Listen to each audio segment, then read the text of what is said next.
Hey, it's Chad, the Coyote Customs, Hot Rod Metalworks, located out in Sand Springs, Oklahoma. Our phone number is 918-752-5039.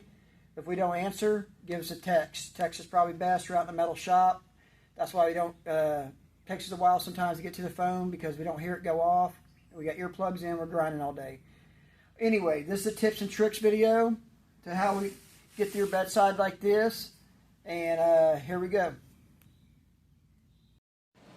Alright, this is an instruction video, some tips and tricks, and what I run my wire at, what wire I use, how I weld these up, and why, and the kind of grinding I do, the disc. So we're going to start with the welder. If you guys ain't got one of these OmniPro Vulcans, I've had Millers, I've had Lincolns, I've used up to $14,000 to $20,000 machines when I was working in a weld shop doing ASME code work.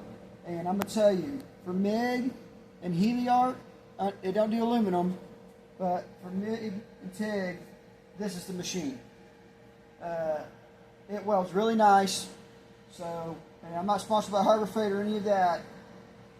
It's just, but this is what I run 030. I used to use 025 and 023, but I was wanting a bird's nest a lot. But I use 030 on my bedsides and 035 on my frames. So here's what I do. I do not butt weld anything. I like a gap in mine. Around a 16th, about big as a grinding disc. I usually run a disc up these. I got tacked up. Things like this is a little high. You can come in and use a body hammer, or I get a little, I'll buy these cheap screwdrivers and I just get them where it's nice and smooth all the way around. But like I said, I start up here and I work my way down. Don't start down here. If you do start down here, make sure your body line's lined up. But I usually start at the top corner and work my way down. And so I'm going to get to welding this. And what I usually do on something like this, I don't cut my bedsides way out here. Because best way to explain it, this is a rigid edge. Look, it can't go nowhere. Look at this. You can push that. So what happens is when you weld way out here, like some guys cut them, this is going to warp the crap because it can move. Here, there is nowhere for that to go. So pretty much, you can weld about 1 inch here, and I usually drop down and weld here and here. And so I'll weld this whole top out for you guys, and then I'm going to show you how I grind them too.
Alright guys, we got a gap here, and I get these a lot. No big deal, miscut.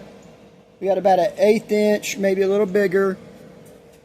I was a welder for 18 years in a fab shop, and pretty typical 1/8 inch gap in most pipe or whatever.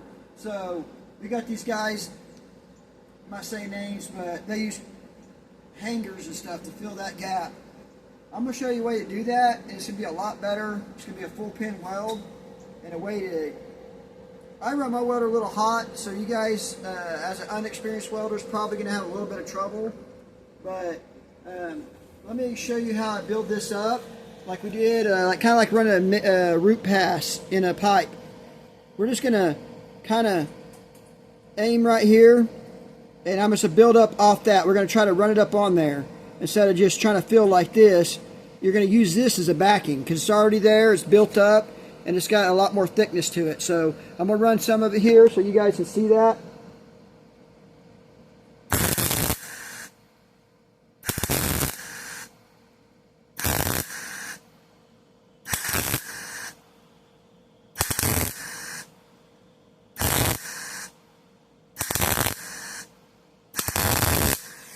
See? No need for a clothes hanger of any of that. Filled right on up. I've done up to 1/4 inch without any kind of assistance other than my gun. Now, if you do start getting too big of a gap, you can't just sit there and do that. You're going to have to go a little bit on this side, a little bit on this, and maybe drop down, do some more area, come back, because it'll be cherry hot and red, and that's when you will blow through the metal. But something as minor as that was no big deal at all, as you guys seen. But you got to understand, I've been welding over 20 years, and it's just experience.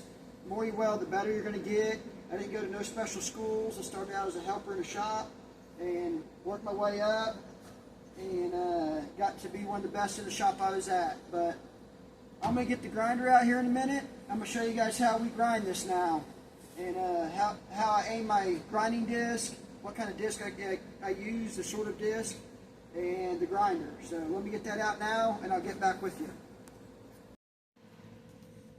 Alright, first things first, safety glasses, so you don't get that in your eye. Trust me, I've had it about 10 times now. Getting in a hurry, grinding stuff, have to go to the eye doctor and get it removed. But what I use is this 90 grinder. I don't use Roll-Lock, I use these flat disc. I really like these, 40 grit. They sell them in all different grit, but 40 grit's what I like. So when you're grinding these, usually these bedsides, Fords, you got to cut them like this. The Chevys, I got to take them apart. Fords are spot welded together, so I have to grind it on here. I'll be doing a square body next week. We might be doing a video on how to recut that square body floor. I know the old one messed up, but I don't just go like this like some guys do. I really come in at a more flatter angle, and I angle it just a little bit, and I'll run it like this, up and down this, rather than like this, or like that. That's going to make it a big, wide grind. This, I just kind of watch it, and I feather it until I see the welds disappear. And, of course, we'll probably have to come back. There might be a pinhole here or there, typical on these. So, I'm going to get to grinding this, and I'm going to show you guys the end result.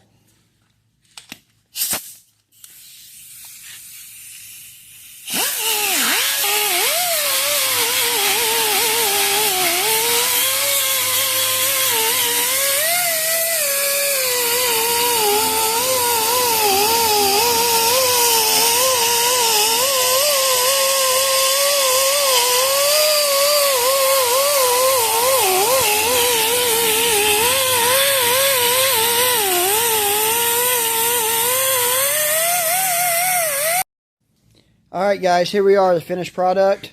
Real nice and smooth, no warpage. Pretty much a body man's dream. Now the reason for the gap and not the butt weld is butt weld, you got the metal coming together. And when you weld it, it don't really penetrate too deep into that metal.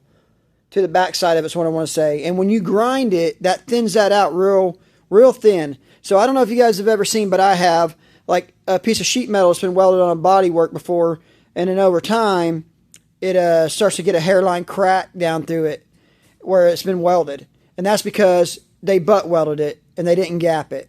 I like a 1/16 gap for the most part on these trucks, doing these bedsides. And the reason for that is when you weld it, it goes through the back, goes through the whole piece of metal and then sucks up to the back.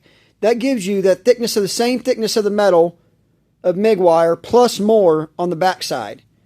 And really, you're pretty much back to the same thickness of the metal from the original. Rather than a butt weld, you'll be about half that. So that's the reason I did that part. That's why I like it this way, I'm sorry. And on my frames, same way. When I cut this frame, I'll be doing an 1/8 inch gap in the frame, and I do a full pin weld, just like it would, because it's a lot heavier. It's like 3/16 thick on these frames. So that's just as thick as I was welding in the shop all the time back when we was doing code work. And I'll run a MIG. I pretty much do it like I did then. Run a MIG stringer in it, and usually one pass fills it up. I smooth out the inside. I only do Z cuts, and I fish plate the inside. I really like that. I can't stress enough. First, you need to be a competent welder before you even try to tackle a job of cutting a frame. Beds, not so much. But you really want to know what you're doing, because this could get you hurt if you don't know how to weld good or what you're doing, because obviously a frame can break. But this frame will be stronger in that area if you do what I'm saying. Z cut it, do the Z cut, grind it, and what I do is I weld this first top one and this bottom one on the leg of the Z cut, and then I have that whole middle. I have an 1/8 inch gap.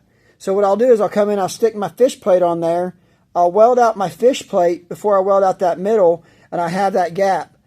And then what happens is it ties all 3 corners in. It ties the top plate where the Z cut, ties in the bottom, and then it ties in that fish plate, and it'll weld down real nice and hot and see that.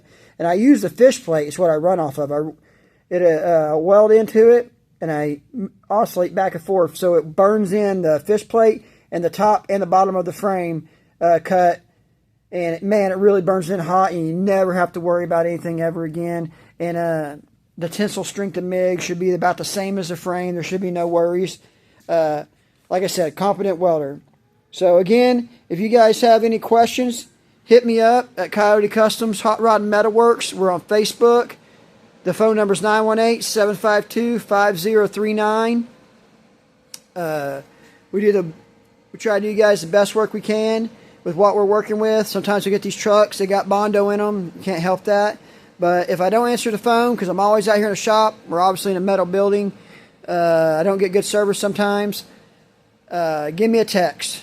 I can answer text quicker back than anything.